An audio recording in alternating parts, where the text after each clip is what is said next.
Yeah. Okay, failed in some destinations. It always fails on Twitter. I gotta figure out why. But I don't care. I don't really use. How come it says recording? It's doing it again, but I don't see no intro.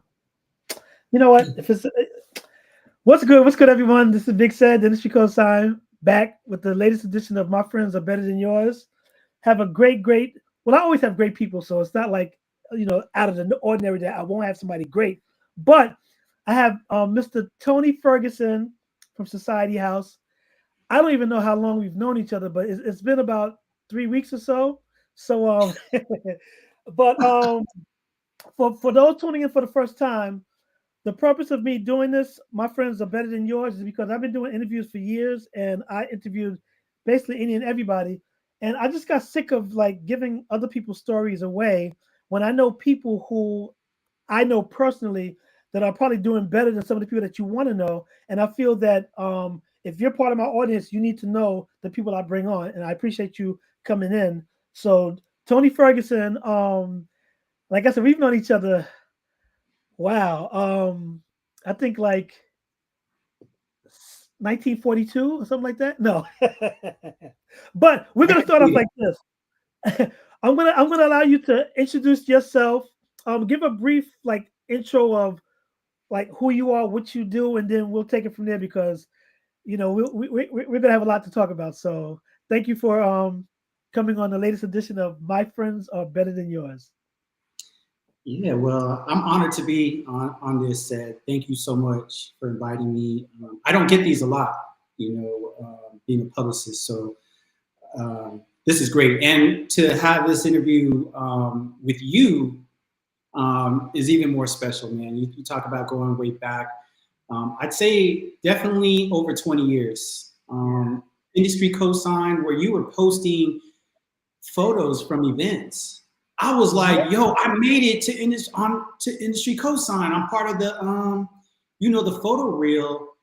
That was a pretty special moment.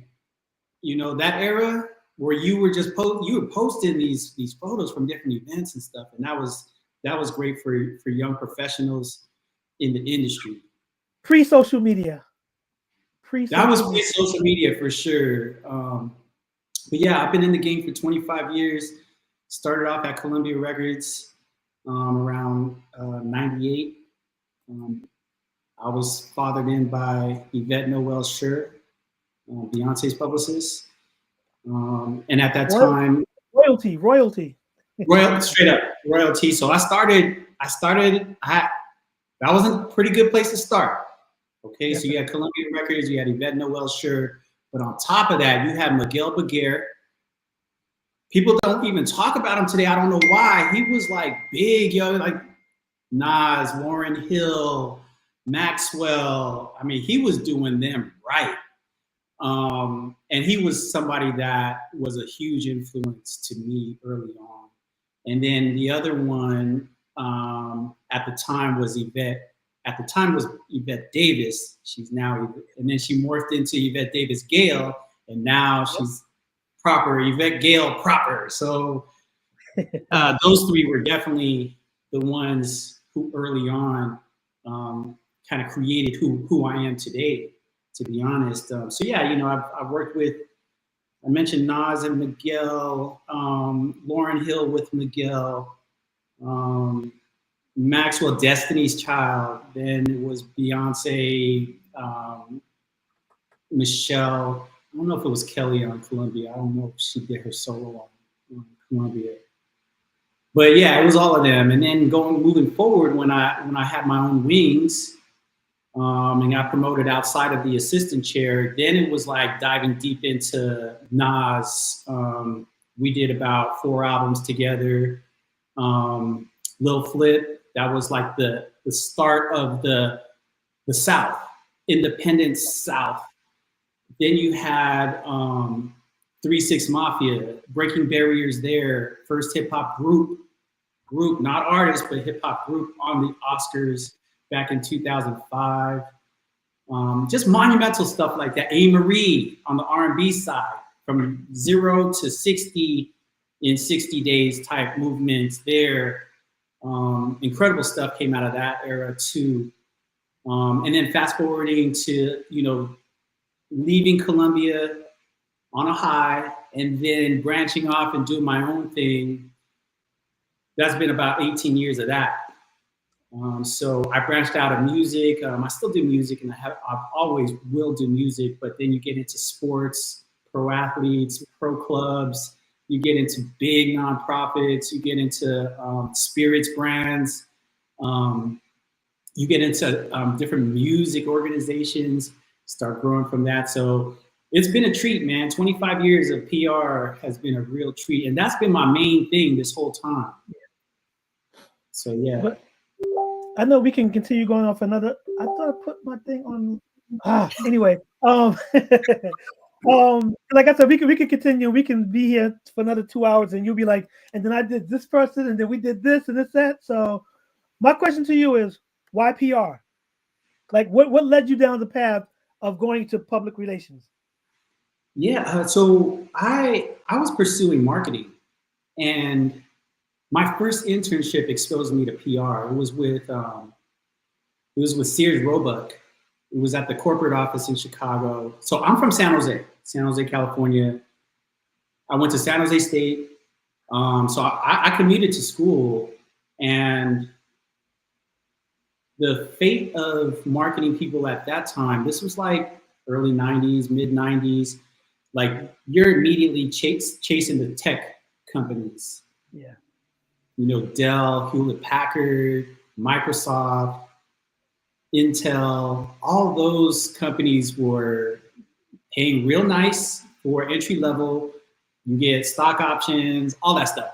But music was in my blood, man. I don't know why. It was just something about music and hip hop culture, East Coast culture for sure.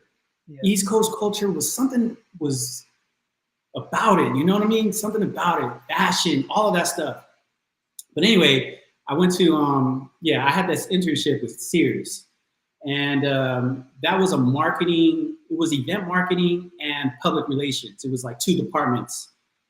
The public relations person there, Lee Antonio, she was just a darling of a mentor, man. She knew I was fresh because, I didn't even know this was the case, but it just turned out to be an MBA.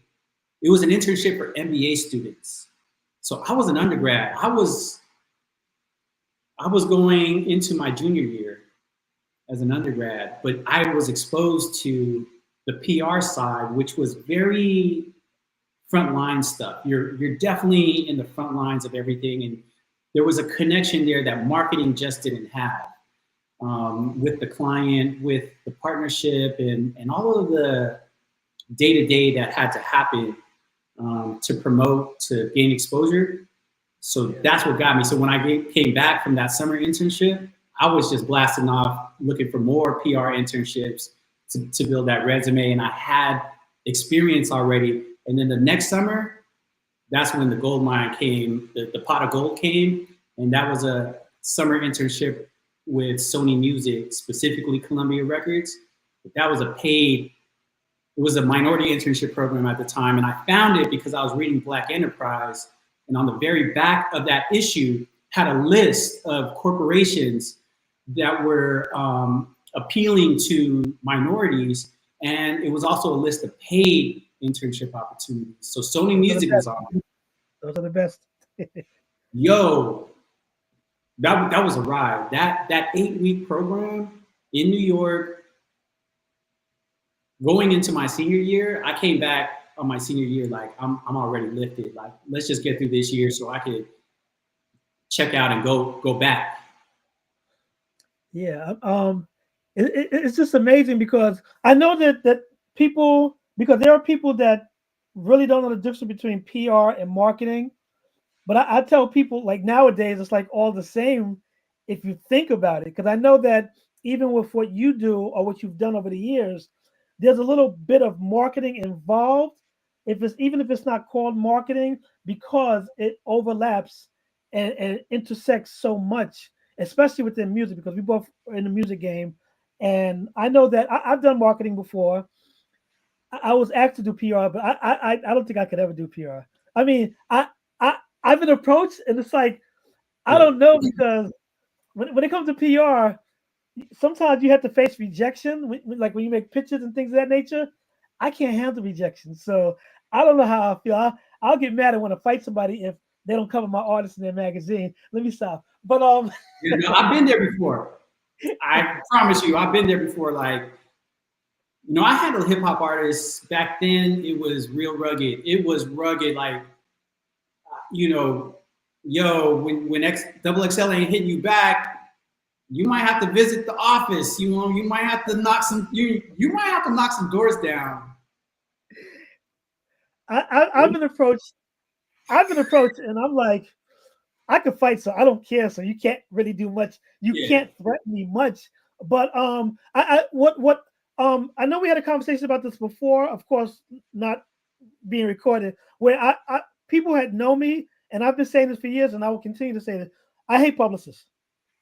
And what I mean by that is I just hate the grind and the pitch sometimes, because I do know that more so with today's publicists, because publicists today, let me rephrase that.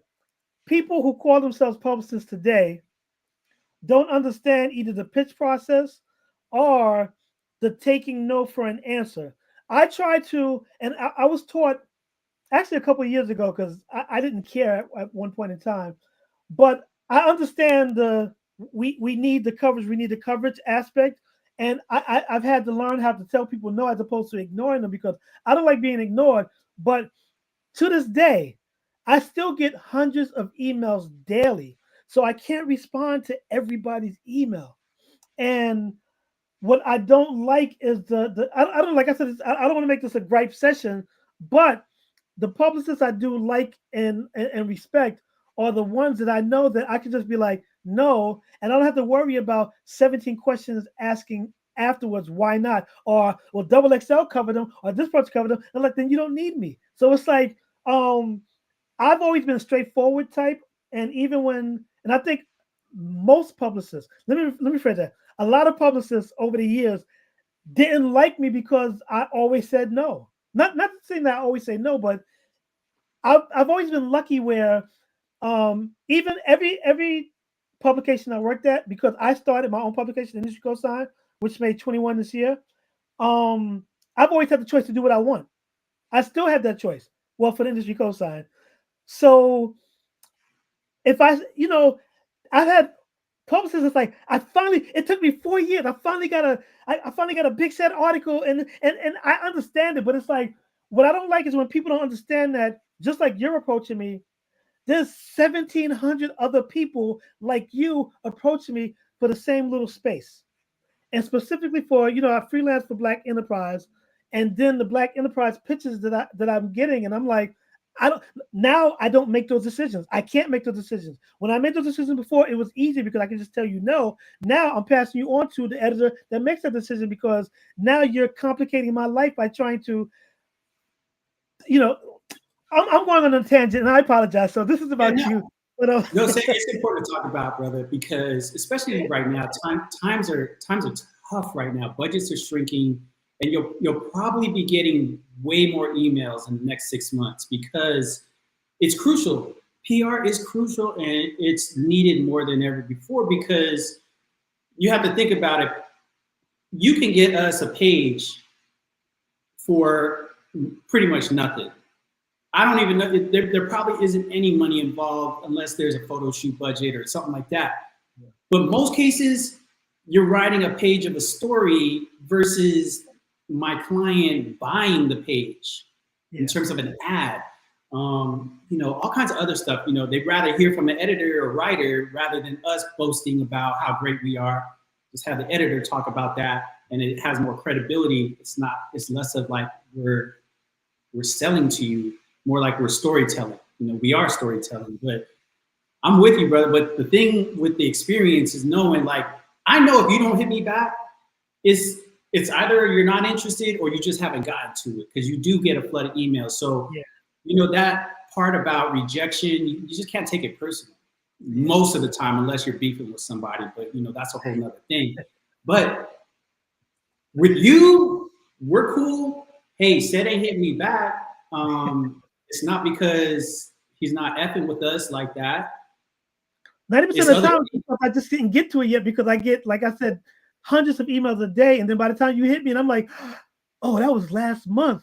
Oh, that party was 2 weeks. So my question to you, since we brought that up, like, how do you handle it knowing that, like, it's not just about me, of course, because you have to pitch to multiple publications, and now before it was just magazines, then it was maybe magazine and radio, then it was blogs. Now you have YouTube shows. You have so many different outlets now, and so many different places where you can have placement now.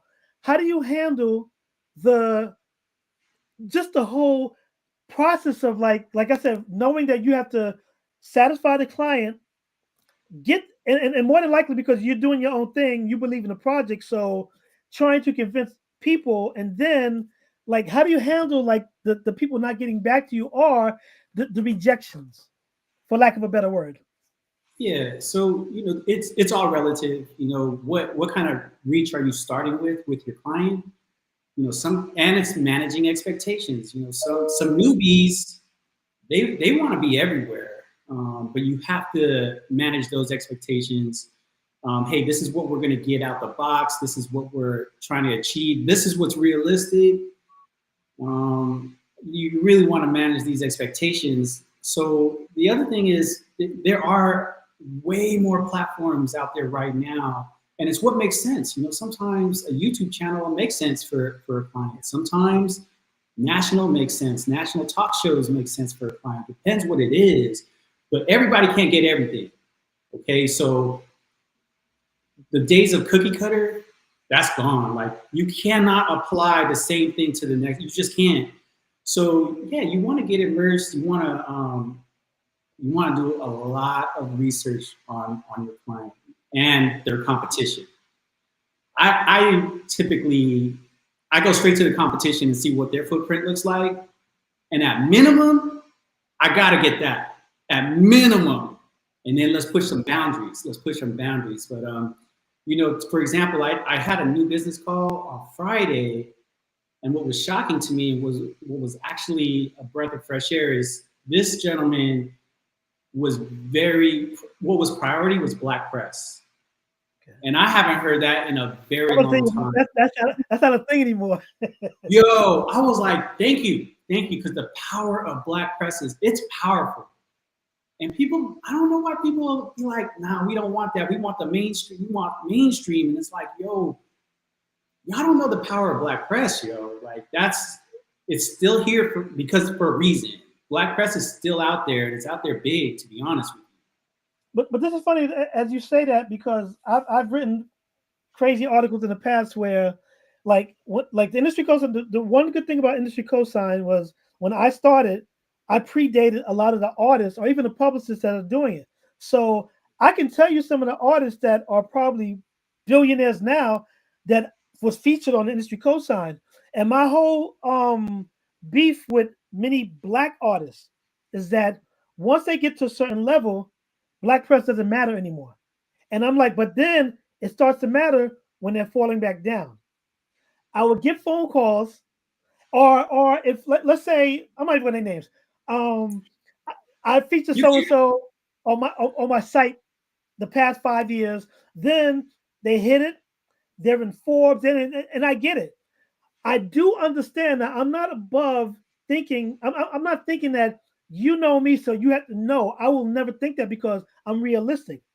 But my thing is, if I'm speaking to Tony and Tony started with me and he brought his artist, and I'm like, you know what? Can I just get 5 minutes or whatever? Because it can help me out a little bit. It'll also, and this is what some publicists don't understand, or some companies, or even some artists. Sometimes showing people that you still fuck with the little people goes a long way with the people that still follow you, because everyone knows, or most people know, that you have to elevate yourself. You're going to get levels. You're going to level up. Nothing wrong with that. I have no issues with that. But then if, let's say, Altoid the MC was hot for 17 years. Then Altoid the MC started coming back down. Now Billboard doesn't even want Out to the MC. All of a sudden, Out to the MC sees me, yo, sad. And it's like, those past 14 years, and I'm like, yo, can I at least get a drop? Can I get a high? Can you even wave at me from the stage? You don't want to do that. But the minute that white media and bigger media doesn't want you anymore, now you want black media again. I understand that it is it's tricky because you can't please everybody and you can't give everybody. I understand that game. My beef is only when if Tony Ferguson is working with certain artists and Tony Ferguson knows what I do, and if I speak to Tony Ferguson and Tony Ferguson doesn't get back to me, not because we have beef with him, but because he's not doing black press, let me know. Because you know what? I get it. Now I do understand that I'm definitely different because, like, you know, people, but I hear from other writers, they'll bitch and moan about things and then they'll hold a grudge. I won't hold a grudge. I just won't fuck with you. I'm like, you know, so it's like, it's too much. But I just think that with black press, we're still here. And like I said, when it comes to black artists, when they forget where they started, that's when they lose. Now, of course, you're going to have some people like a Jay-Z, or you have some people that said stratospheres that they may never need black media again. That doesn't mean that they shouldn't fuck with them, but they may not. But there's also levels. The industry cosign is not double XL. It's not black enterprise. I get that. I'm not going to put myself above them. But my thing is, can you give them that play, at least the ones that's been doing the things for years that supported you, so that way people can see that you're still fucking with black press. And I think that's a problem that we have. And I know that you have that sometimes because you have clients that might be like, we just want this. So I know that can't put all the blame on publicists, but I can when I know the publicists and I know they're thinking. But it is what it is. But yeah, I always got a lot to say, so I have to apologize several times during the conversation because But like I said, I know with you having to deal with different levels of press as well as artists, how do you go about your day-to-day when you have a client up here that needs this much attention and a client that's here that's just like, just get me into whatever you have? Like, how do you balance getting both clients what they need and want so that way you can continue business and other clients are waiting to join you because they see that you have a great relationship with your clients and publications? Yeah, no, that's a great question because I handle both. I handle A-listers, I handle 30-year brands, I handle newbies, and they do come with their own set of goals, but the process is different. So Dayla is a great example, 30-year brand. I've been there with them for almost 10 years. Next year will be 10 years. I already know what it is. I already know what they're going to do and what they won't do, what they need press-wise. And it's literally right now, it's a handful of outlets. It's not everybody. It's also so sensitive that their brand is that, I want to say delicate. They have a very delicate, because they spent so many years building it. Yeah. It's like Disney. It's like Coca-Cola. You can't fuck this up. You know what I'm saying? You can't. So any little thing can derail their sort of the trajectory, and that's legacy for them right now. So yeah, you only put them in front of specific writers at this point. Like, I ain't having them in a room with somebody that really isn't versed on Dayla. You can't do that. Go hang up the phone. Go hang up the phone or go look at me. I'll get a text during the interview. They'll be like, what's going on? What's up? What's up, son? Come on. Yeah, I'm over there like, oh, okay. My bad. Sometimes you get it wrong. But no, and then the newbies, you because they want everything and because it's so hard, they're not known yet. It kind of is a numbers game. For every 100 journalists I'm reaching out to, if I could get one, or whatever I get out of that 100, I know I'm going to have to do another 100 to get that amount. So if I get 2 or 3 out of that 100 outreach number, damn, I got to go back and do it again just to get 2 or 3 more. So I know what it's going to take. But again, you want to have that type of relationship with your client where you could talk about these things and give them the real picture. Because it's out of love, man. It's like, yo, we're having challenges here, yo. We're having some challenges here, yo. So we gotta, it's not just press. You gotta incorporate promo. You gotta incorporate marketing, social media, video. You actually segue right into what I was thinking as you said that. Now we've been in the game for, like I said, a couple of weeks now. Like your job is partly easier, but also harder because of social media. Knowing that now, not necessarily daylight, but knowing that you have. Let me give an example of like a Fat Joe. He'll get on Twitter, he'll get on Instagram, and just go all out and do whatever he wants. So in one way, that could be good because then that means he's getting out there, but he may say or do something where it's like, I gotta clean that up. Yeah. Like, what happens when that happens? Like, how do you get through it? Well, look, where I come from, who I am, and everybody can't do this, all right? So everybody can't do this. I just let them talk. Like, you bring up Fat Joe, I would let Fat Joe talk all day. Talk all day, post all day, let me handle the rest. Because I know how to handle it. I know how to handle it. I have relationships. I have, a lot of times, writers or editors, they will edit if I ask. They will set up an interview to counter what was said and have a platform to explain what was going on. Yeah. I know how to handle crises. So I let them talk because that's the beauty of, especially in hip hop, man. I feel like media training and all that, I would say, yeah, if you had a Disney level brand, yeah, there's got to be some. You have sponsors, you've got partnerships, you've got brands that you're partnering with. All kinds of stuff is at stake. You kind of want some media training to not F that up. But otherwise, yeah, I love drama. I love that Nas Jay-Z beef era was incredible to me, man. Like that was a ride. That was a ride, said. But yeah, so you have to be, again, you need an expert on your side when you are that type of client. Because yeah, popping off that can happen at any time, and we got to be on go time every single time. Now I know that as a publicist, like you're never off. You're off, but you're never off because there could be that one moment, especially nowadays. Like I said, I think social media has just made things so much, like I said, easier, but also so much harder. But even with like shifting, because like you work specifically with music, now you have other brands. Like when you made that shift, like what was going through your mind? Because I mean, that's like going from one cave until like bright sunlight and rain, like completely different environments and different mindsets as well as different skill sets.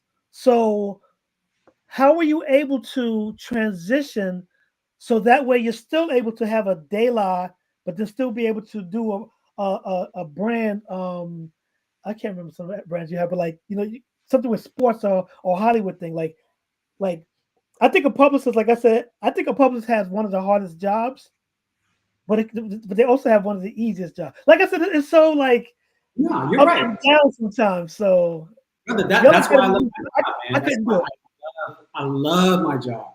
I love my job because I could just be me, to be honest with you, said. I don't have to code. I don't have to do none of that stuff, man. I don't have to throw on I'm not uncomfortable in a suit, and I'm definitely not uncomfortable in a tee. You know what I'm saying? Sitting in a conference room with a bunch of thugs up in there, or they can be a gang of Harvard grads that are running this big ass company. You know what I'm saying? So the thing with pivoting, yeah, there is some work involved. There is some education involved in terms of like, you got to know that market. You can't just like be in there like, yeah, I want to do sports. I want to do athletes. It's like, okay, but that athlete, again, millions of dollars are at stake with athletes. And you got a gang of gatekeepers that they have their opinions. You got agents, lawyers, marketing people. You've got the ball club that they play for. They've got their own stuff going on. You got schedules. You've got all kinds of stuff. So yeah, you got to know how that environment works, man. It's way different than music. Their goals are different. Their approaches are different. Their cycles are different. You know, off season, on season, what they can do, what they can't do, what they're focused on. So yeah, man, you got to know those things when you go after business there. When you want to create relationships, you want to build relationships, you want to nurture relationships. You got to know all that stuff.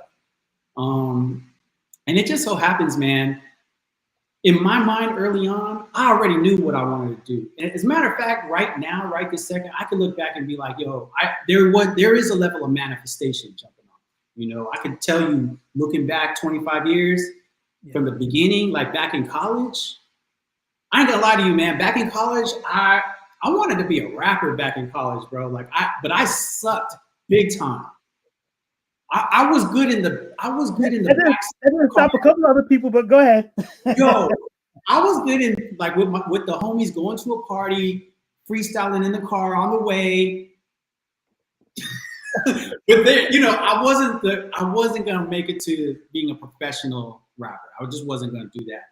So yeah, music got me in there, and now, yo, at 51, yeah, I'm feeling excited, man. I'm feeling excited because I know so much.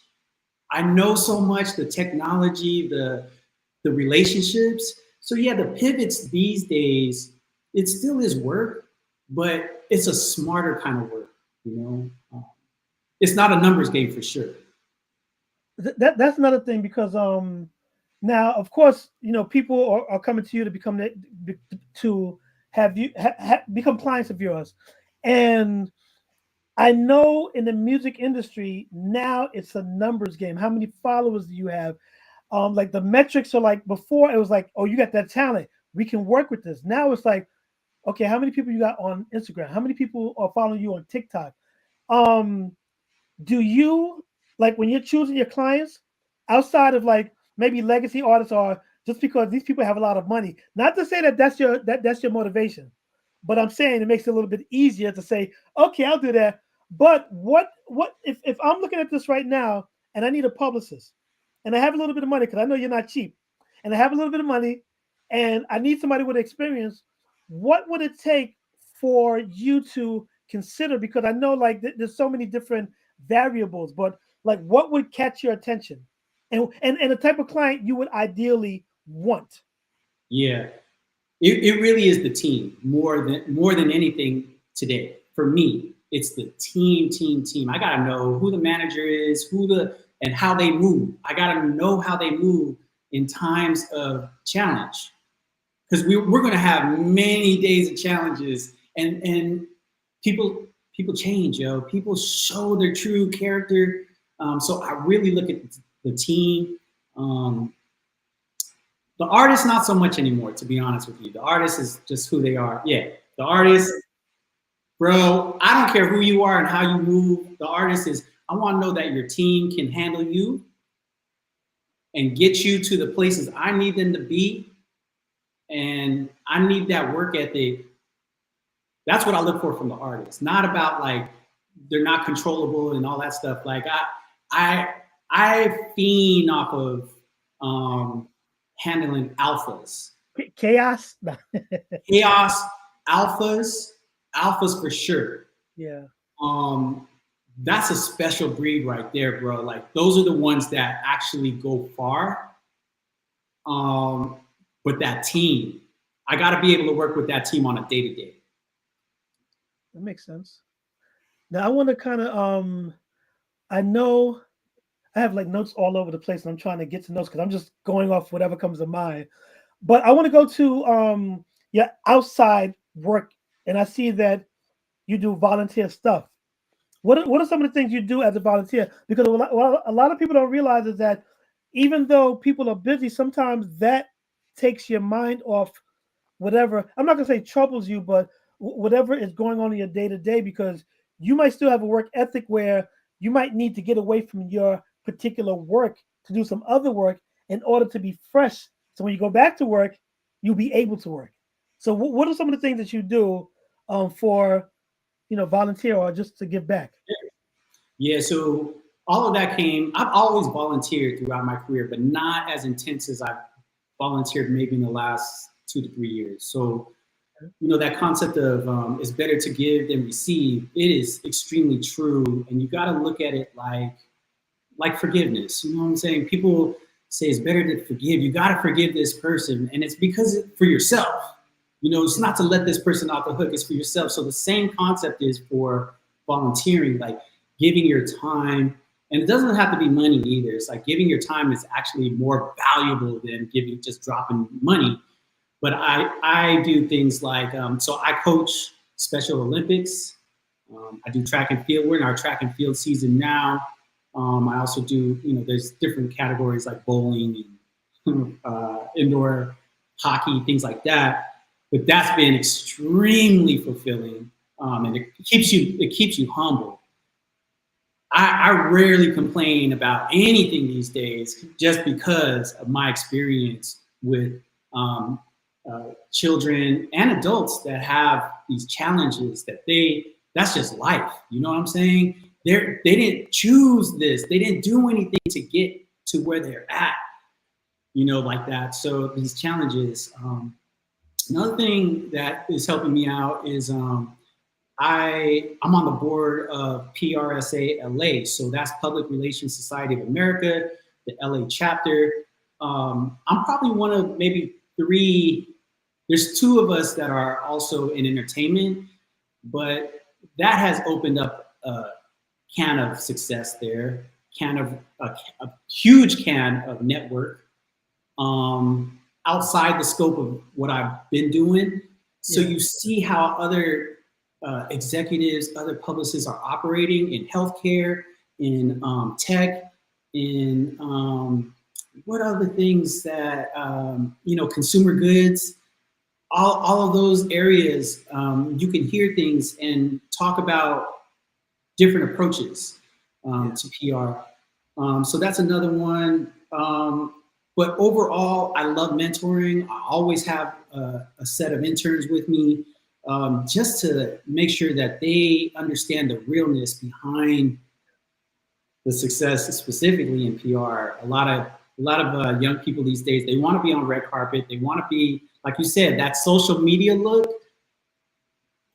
We could talk about that all day. I appreciate the social media production. I do. I appreciate it because that's not easy either. Some have to hire a crew. Some have to hire some of the higher quality production, the self-promotion that I see out there. It's a team for sure.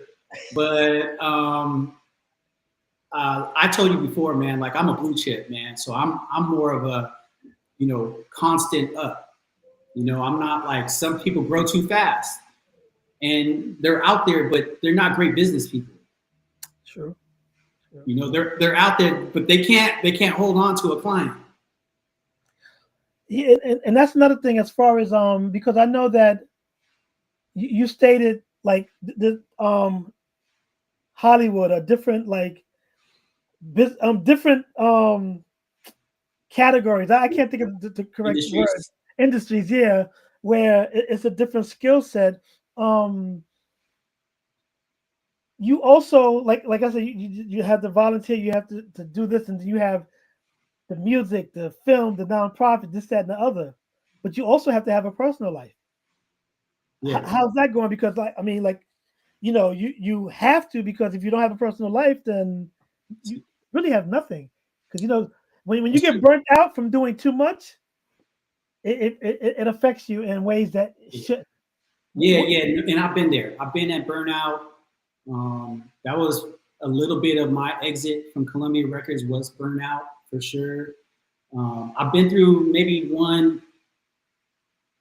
one other burnout cycle where it's like you got to check out for a while. Yeah. But balance is key. I have 4 kids now. Oldest one is 9. That's a PR team right there.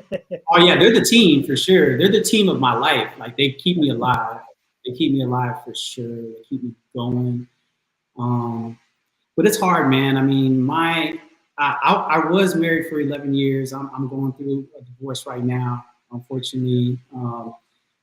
But I can't speak too much on it because I'm still in it, and you know, we're both in the industry kind of thing, you know. But I love her to death, you know what I'm saying? And it's just unfortunate that I failed to recognize some things that even she was on her career path as a journalist, and how taxing that all could be when you're just focused on work, when you're just focused on getting that bag, when you're just, it's the imbalance will backfire at some point. It will backfire. So, you know, you just want to stay balanced, man. Again, you want to stay physically fit, mentally fit, spiritually fit, emotionally fit, all of that. Yeah. All of that, man. All of that.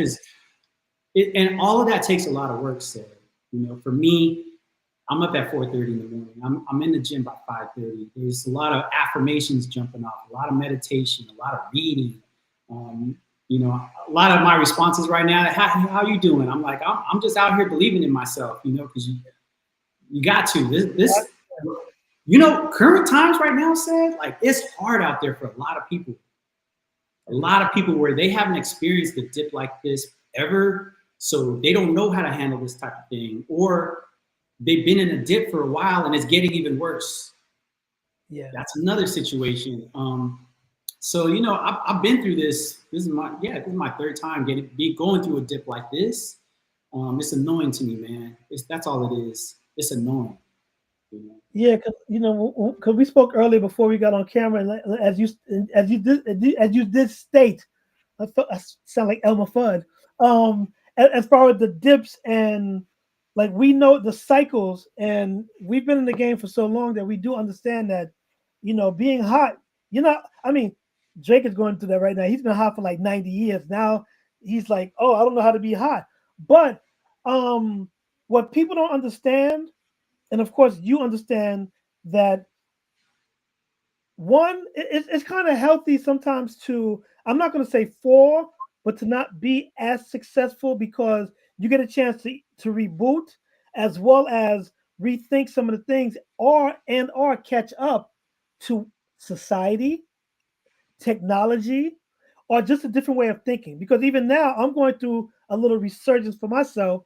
I'm starting to do more video, and I did video before, but it's like there's just so many things. But what keeps people relevant, and I know you can speak to this, is not the fact that you failed or something, or you tripped and you couldn't get right back up, but the fact that you got up. And not only did you get up, but you may have gotten up, and if your arm was weak before, now your arm's a little stronger because now you worked on that.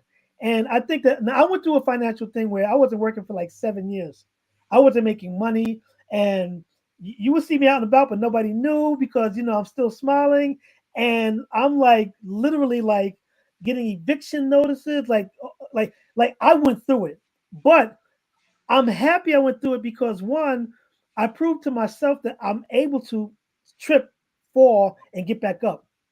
My mindset now is that I can't fail. And for me, before, I think when I was wasn't really, but when I was kind of chasing the money, it wasn't happening. Now I got to chase the happiness so that way the money can be there for me. Because if I was doing it for the money, my situation would not be what it is now, but my opportunities are still better based on the choices I've made. And I guess I want to ask you, like, how the mentality, what goes into you having to feel like, and like you said, okay, I'm gonna use that as an example because you have mentioned work with them for 10 years. Now, of course, for Daylight, it hasn't always been 10 years of like everything up. So maybe that's a bad example, but just using an example, like how are you able to just refocus and just rebuild? That's a good word, rebuild, especially being that you're an entrepreneur and you run your own company, as opposed when you work for somebody, you have to talk to them, you have to do certain things, and regardless of what you do, you're still gonna have to have the answer. But you have to answer to yourself. So how does it like, what does it take for you to do that, to get back up do it again, but then do it better the next time around? That's a really good question, Sid. You gotta fall so hard that you have to look in the mirror. That look in the mirror, that talk to yourself about, like, let's talk about you though, because you, like, a lot of people say, hey, this happened to me because this company laid me off, or this happened to me because you know, something didn't work out outside of you. Okay, but for me, I'm really realizing I'm accountable for everything. Exactly. Especially being an entrepreneur, especially being, you know, I don't know, at times you're a freelancer, at times you're an entrepreneur because you're building a company and you have people you're responsible for, but that accountability, that's necessary. Happiness is way more, like, you know, your path, 7 years of financial, let's just say you're not where you want to be financially for 7 years. And I'm talking to you today. You know, for somebody like me, I can just tell you right now, I fuck with you with whatever project you want to do, because I know you got through that, and I know how you got through it, you know, and I know that you're just a positive brother. So it's good to tell people you failed. I see a lot of potential clients and companies more concerned about my failures and how I got out of it and what I did. You know, not what happened to me, but it's how I handled it. And to understand there was a growth from it. Oh yeah, they're like, when can we start? When can we start? Because you're that guy that's going to get us through the storm. That's going to be calm in the pocket. That's going to be like, yo, you're not going to freak out. So yeah, those are the things, man. And I focus on the inside stuff is really what you got to work on, man. There's no way out of it. There's no way out of it. So yeah, there's been a lot of like, oh shit moments. Like, yeah, that was me. That was me. You know, so the accountability part is big. I'm gonna be honest, because anything that goes wrong, even if it's not my fault, I look at my role in it. Yeah, it's got to be my fault, because if I don't handle it a certain way, it might not have turned out. If this didn't go this way, and if I didn't react this way, it could have gone. I can't put the blame on anybody but myself, because I'm like that in my relationships. I'm like that, like with my work, and it's like, you know what? Because if I can see the things that I did wrong, then the next time or another time, I know what not to do. Now, if I make a mistake in a different area, as long as I don't make the same mistake, and I think the problem with people is that they're comfortable making the same mistake and not holding themselves accountable. And I can tell you that that's. And I'm gonna tell you, I'm gonna give, and I don't like to name drop, but when I was going through my struggles, even though they didn't know it, I'm gonna name Free from In Touch, Kwame, D Nice. Like, there were people that I spoke to that they went through their things, and through our friendship was like, I guess, bold enough to express. Actually, me and D Nice sat for like maybe 3 hours. I went to talk to him for a Black Enterprise article. This was like 7 years ago, way before Club Quarantine, and everybody had the same advice: don't give up on yourself. Yeah. So when I learned people's stories and to see what they went through, and they came back stronger and better, and the reason why I bring D Nice as an example, because, like I said, this was like several years before Club Quarantine, and he still was like building himself back up. Where now it's like he's at a level where probably expected to be that way when he was rapping, but going through, and like I said, I will never discuss anything that he discussed with me. But just knowing that, like, he went through this, I can't even touch some of the things he went through, and yet he's able to do that. How come I can't do that for my situation? So, like I said, and I use those specific three because they stood out in my mind when they told me some of the things that they had gone through, without going into details, but just letting me know that sometimes you will fall in that gutter. You just gotta, if you don't pick yourself up, you have no one to blame. You got to pick yourself back up. If somebody pushes you back down, pick yourself back up. Somebody pushes you back down, you might trip and stumble. Just get back up. Once you get back up and you realize that nobody can push you back down anymore, you can't be stopped. So I can appreciate, like you said, I never told anybody what I was going through or what I went through, because it's human nature not to let anybody know your failures. But then after having conversation and then realizing I helped other people going through their things, and then realizing that, you know what, I think it is comfortable for people to know that you're not as big or you're not as successful as people may see you to be without having some type of failure. I think Michael Jordan said, I mean, so many people, so many celebrities, and it's one thing for a celebrity to say, because celebrities in our minds are supposed to say things like that to encourage their fans. But when you have actual friends, people you know, that you grew up with, family, that tell you things like that, and you know what they went through, and you're like, you know what, you're right. And of course my mother, that's she's my rock. So I'm gonna always like credit her for everything that I'm able to do, because of her. But of course I went off on a tangent again. I want to ask you, like, okay, because I appreciate the time. I don't want to take up too much of your time. Is there anything that you're either working on or doing that you like to discuss or just talk about, or anything coming up?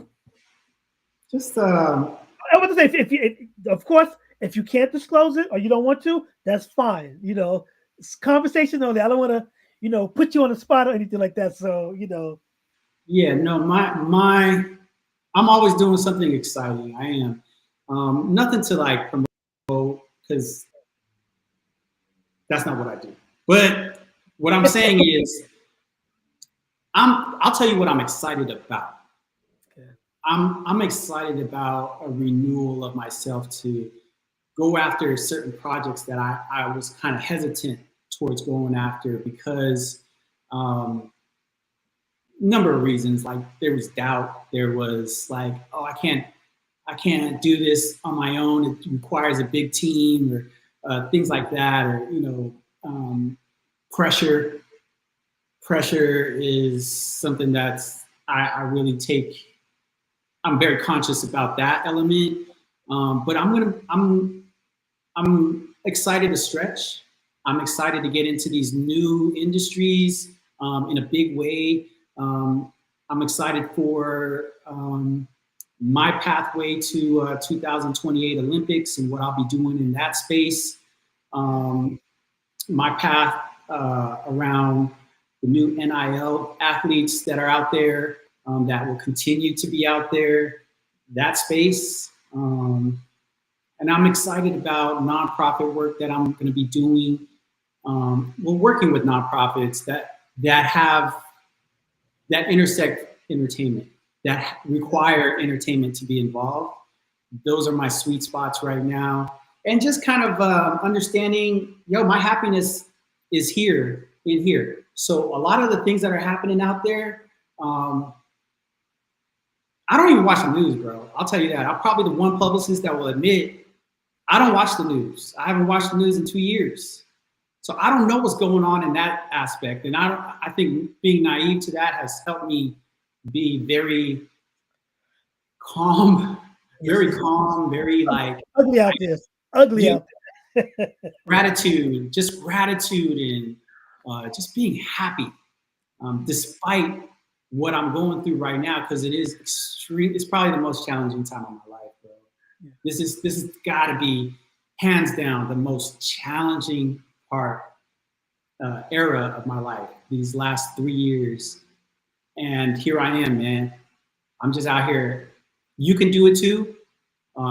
Stay faithful and really, really trust yourself. No one knows you like you. So advice and all that, just, what the answer is. Sometimes we just want to hear what we want to hear, but at the end of the day, just be honest with yourself. You're going to go far. Definitely. Well, I definitely appreciate, like I said, I know there's so much more we could talk about, but I also know that we both have work to do, period, Yeah. especially speaking in that vein, because like I said, I have some things that I want to do. Let me rephrase that. Some things I'm gonna do, and it's just a matter of just doing it. Like, because like you said, I've always had the same excuses. Like, is it the right time? Do I have? And the thing is, I've never worked with a team when it comes to my stuff. Yeah. And people are like, well, you need to. And then maybe I need to build a team. But I'm just so used to doing things on my own and just figuring it out. And I've always figured I've gotten this far, so like continue. But at the same time, maybe I could have gotten farther. But I always got to go back to you have to go through whatever you got to go through, so that way you know what to get into when you get there. So, but like I said, I don't want to go off on another tangent. But I do appreciate not only you and what you do, your friendship, what you've done, what you're doing, and as you know, I'm always here for you. In whatever capacity I can be in, and good luck with everything. And maybe one day when I have my TV show, now let me stop. Anything's possible. That's not what I'm going for. But like I said, if that does come up, like I said, anything's possible because it is what it is. But thank you, Mr. Ferguson. Society House. Oh, your social media handles are and our contact information for anybody who wants to get in contact with you. Yeah, social media. Hit me at TF Genius. That's across the board. I think IGC. That's how.